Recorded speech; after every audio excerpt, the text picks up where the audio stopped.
Hello and welcome to Mevagissey. Mevagissey down in the very south of Cornwall on a very windy day, and I've got a special guest. Me and Betty are doing some sketching today, but not the normal stuff, are we, Betty?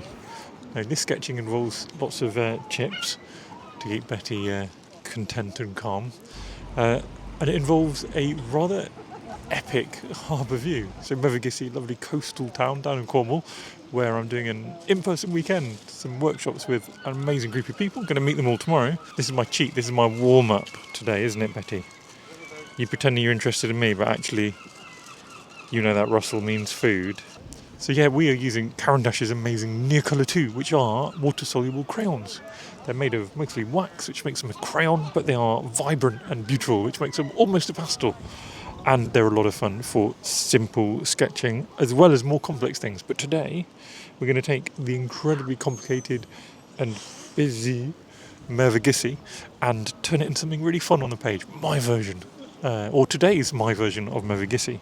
So the other things I'm going to be using today, I've got my little Just Go sketching assistant, sketching companion, which helps hold my book together, and also is beautifully magnetic for my tin of crayons. Apart from that, a couple of water brushes and we're basically good to go. It's not edible. It's not edible. You want to lie down there? Betty's going for a lie down. Betty's shaking. And there you go, that is of course our cue to get started. Now with these crayons, what we've got is some relatively sort of blunt instruments, and I mean that both figuratively. They're not great for wanting to pick out specific details, but I also mean it literally. If we sharpen them, which I do a little bit with a sharpener or with a knife, they very quickly become blunt again. So what I'm not going for is a detailed, intricate drawing. What I'm going for is something colourful, vibrant and fun. I'm starting my scene by capturing an impression of the sort of silhouette of the scene coming across. And I love starting with a pink or a lilac like this to really capture something already just a bit vibrant. Just recognising we're here to have fun, we're here for a good time, not for a perfect time, if you like, to use a sort of cliched phrase twisted to my own means. So hopefully you're getting the idea that this silhouette feels like the place doesn't match it.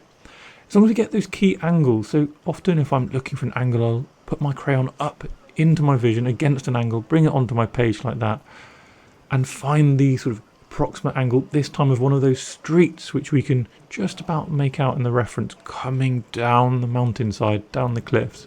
As long as I get those things about right, then the rest can kind of just fit into place. We can work out how many details, how many shapes to add in. I think the important thing, especially when we're outside and things can be overwhelming, is to work out what interests you about the scene.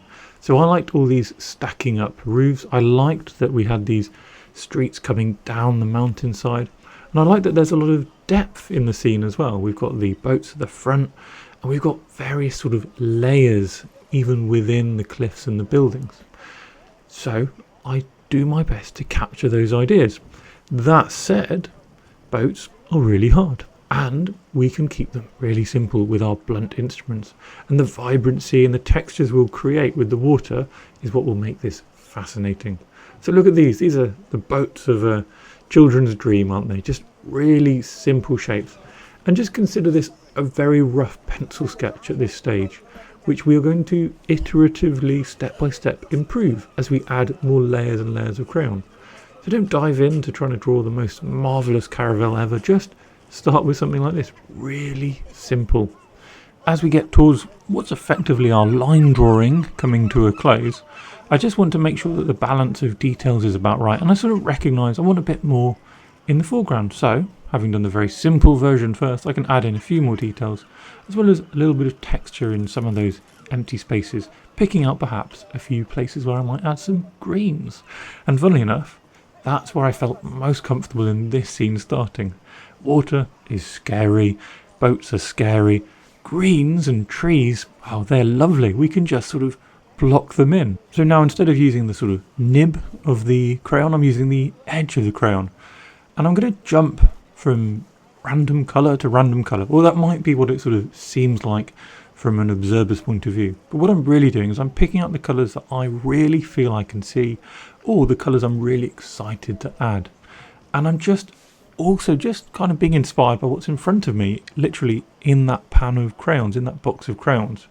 Because what we're not going to be able to do here is paint something realistic with our crayons, or draw something realistic with our crayons. We have a range here of 24 crayons, which is going to limit the exact colours we can use. So instead of trying to be really clever with my colours, I'm going, right, this colour feels right here, that one feels right there. And look how much I've done. Very little. But already we can add some water using a nice water brush, or a big tub of water and a big brush, and just soften out those colours. This is like our underpainting. So when we are starting off with watercolour pencils or crayons like this, we don't necessarily need to do a perfect drawing and feel like we've done all in one. Think about it like watercolour paints. You layer, that first painting is soft, everything blends together, and we add structure later.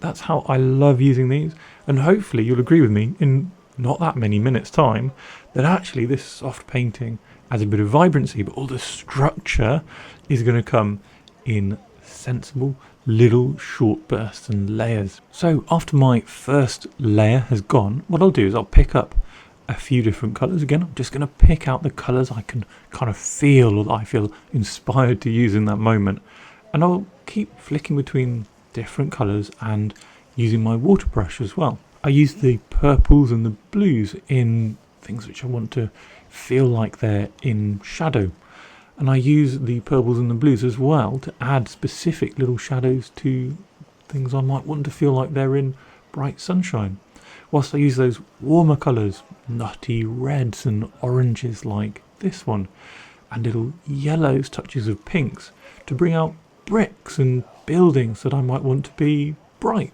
in the sunshine. So not necessarily realistic colours, but colours which are representing something that I want the sort of scene to feel like. And by jumping between crayon and brush and crayon and brush, and never getting too sort of stagnant all at once, it lets me build up the page, I think, more quickly, more readily, and I sort of understand at each step what's going on. Greens are a lovely place to try layering. So we've got that soft wash of green, and now I'm picking up a slightly deeper green, an olive green, and I'm layering that on top. And then we can add some brighter touches as well. Sort of at the very tops of the greens, I want to suggest some sunshine, some sort of green gold type colours. Then we soften them together. And you find that they can blend a bit. Don't get rid of all the textures. Notice how when I blend in these greens, we get rid of a lot of the texture.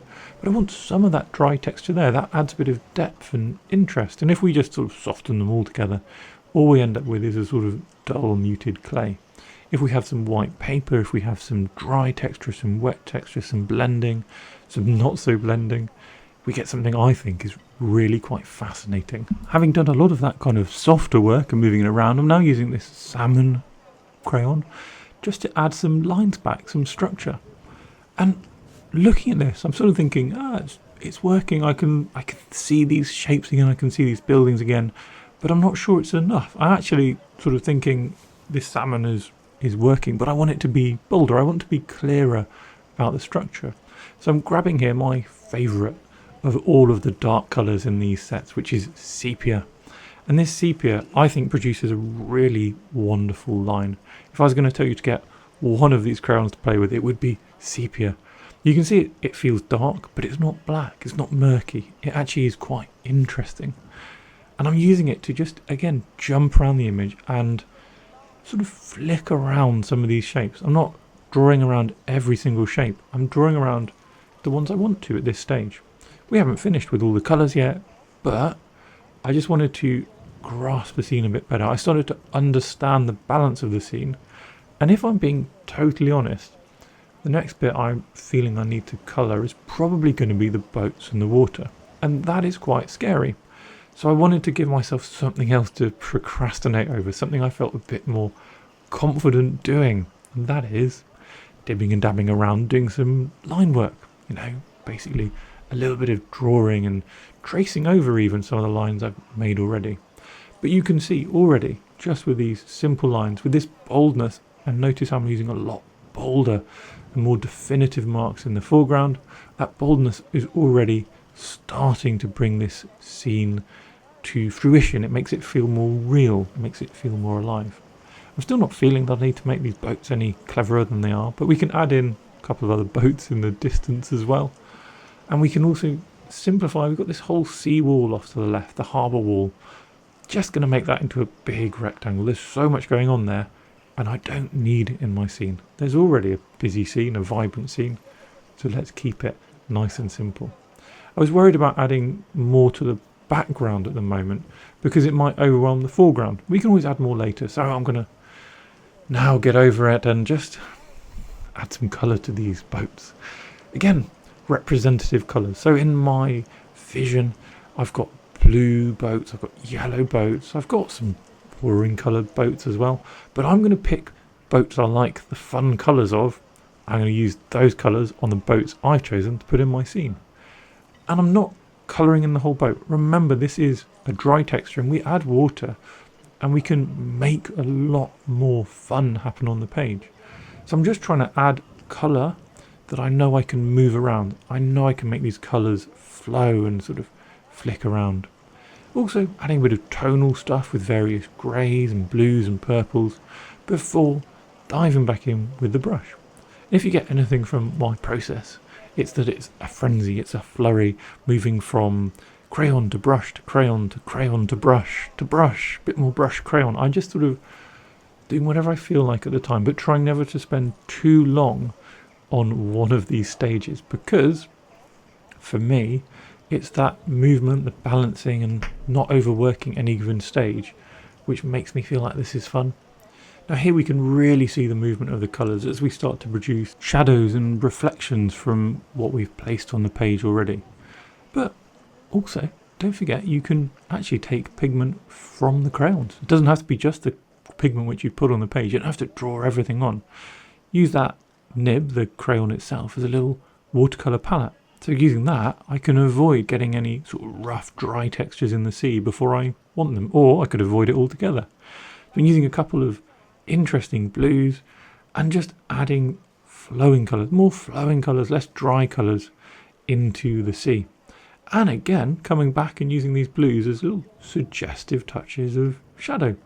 So we've already had a go at these shadows 2 or 3 times in the back along these houses, in these roofs, but because of the nature of these crayons, the fact that you can soften them so well, you can sort of keep going back. It's not like watercolours, which are very unforgiving and would quickly feel really overworked. These are vibrant, they're kind of got that mixed media feel which lets you get away with an awful lot of just experimentation, which is what I like doing. So these are absolutely great for me sitting outside in the sunshine, having a bit of fun, doing this warm up for my workshop weekend, which is going to be, I can see, much more serious. But it's not more serious, but it's different. It's more about the ink and watercolours. Now, skies in any of these sort of dry mediums like watercolour pencils and crayons require a leap of faith. And here is my leap of faith. So I'm going to apply some greys. Actually, this is a silver, a light blue, and even some purples into the sky. I don't want the pigment to be too firm on the page because then I won't be able to move it, but I'm using them gently whilst getting plenty of pigment on that page before coming back with plenty of water and a much bigger brush this time, a flat brush, and just moving it around, moving it, popping more water on, moving it a bit more, keeping it fluid, and you can see we get a really lovely texture as a result. Like before, we can flick, we can splatter. We don't have to be confined to using crayons and pencils just from drawing and then wetting. We can also be creative and try other things. You'll find so many possibilities, and I'd love you to show me possibilities I haven't considered yet. I love learning from other people's ideas. So in the comments, if you have another way to use these, just let me know. Just like with watercolours, we can lift using a pencil or using a sort of clean but slightly damp brush, and we can take away some pigment and add texture. Here I wanted to add a sort of fluffy texture to the sky, for want of a better word perhaps. But I like the result, I like what's happened, and again I like the little flurry of action I get to do whilst I'm doing it. Watercolours and ink are often needing you to be quite controlled and slow. Even if you're working quickly, it's not something you can rush. So being able to go a little bit mad, a little bit speedy, just really makes me feel good with these. And like that, we're kind of on to the home stretch. I've got my original lovely lilac pencil out, one of my favourite for drawing lines and details, and I'm using this to map out some of the smaller shapes, add a few textures, again some soft suggestions of shadow. We can saturate, reinvigorate some of those bolder colours as well, bringing in that pink, more purple again, the lilac into the shadows, and just making that foreground pop out a little bit more, just giving it a refreshment of life after having washed the colours around. It's important to remember that where there are light things, we need dark, we need a bit of depth to help make the light appear light. So bringing in darker greens, for example, into the green areas in the trees is a good way to just make the light also feel lighter. Now I put my signature on there because I sort of feel like I'm almost done. I want to remind myself putting that signature on is a kind of like a way of going, yeah, we're pretty much there. Don't overdo this. So a few more dark lines just to get that structure, adding a bit more texture, and basically just doing this with a darkish green. I like that the boats are standing out at the front. I like that the whole of the town behind feels a little bit soft, not too sort of overworked, but gentle and suggestive. And with a slight crisping up of the horizon, I'm pretty happy to call this one done. Now before we go, just need to check, yep, Betty is still there, and then we can have a little look at how our scene looks and feels against the rest of the scene. And I think it looks pretty good actually. I'm really happy with this one. If you enjoyed this, let me know in the comments, and I will see you in the next video.